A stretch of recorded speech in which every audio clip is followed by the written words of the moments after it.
Welcome back to the Big Playback, the biggest playback of the season. The show keeps rolling, Noah. Yes, it does, Jordan. And up next, a game between the Lapine Hawks and the Sisters Outlaws. Let's get right into it. Lapine had been rolling.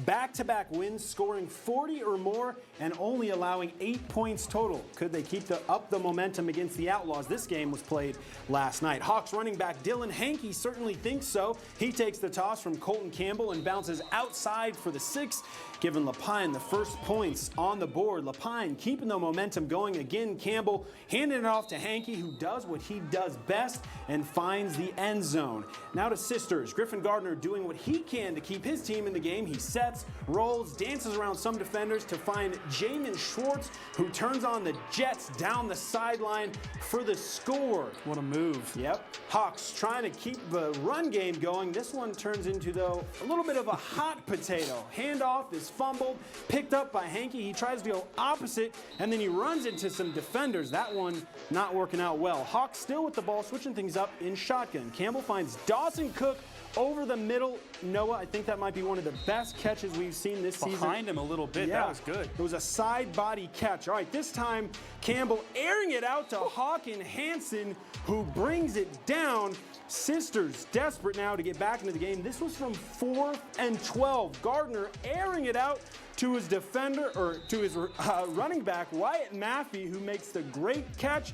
Next play, Lapine quarterback, who also plays on the defense. That's Colton Campbell. Little quarterback on quarterback violence. Not many players can fill up a stat sheet with a pass TD and a sack in the same game. Lapine win 3 in a row and get their first above 500 season since 2017. Noah, what you got? Well, let's take it to Summit High now, where the student section is rocking as always. I believe the theme was a ski out for the Storm's homecoming game against the McNary Celtics. McNary actually had 8 starters out tonight to either COVID and/or injury. Summit took advantage of that in the first half, putting up 20 and allowing nothing. Here's this kick return by Sam Stevens to start the second half. It's going to be called back for a penalty, and the Storm eventually have to punt. But defense would end up being key for Summit the rest of the game. Here's Chip Allers sniffing off this run off the edge and letting that back go nowhere but backwards. Celtic quarterback Jackson Alt tries to juke Chip on this play, but he ain't fooled. Takes Jackson down for a loss.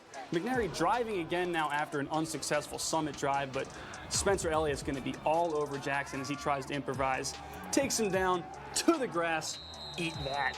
Storm on offense. Now still up 20-0. Sam Stevens going to take the handoff for a nice little run. He gets the first down. He's making plays happen for his team when the O is looking a little stale. Stevens going to take the pitch now. Splits a few defenders right here, getting very, very close to a first down. It's a nice couple back-to-back runs.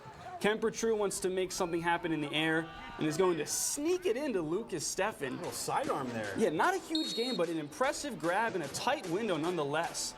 True is going to hand it off now to, is that number 9, Chip Allers? He's doing it on both sides of the ball. He's everywhere. Bounces outside, no one even close.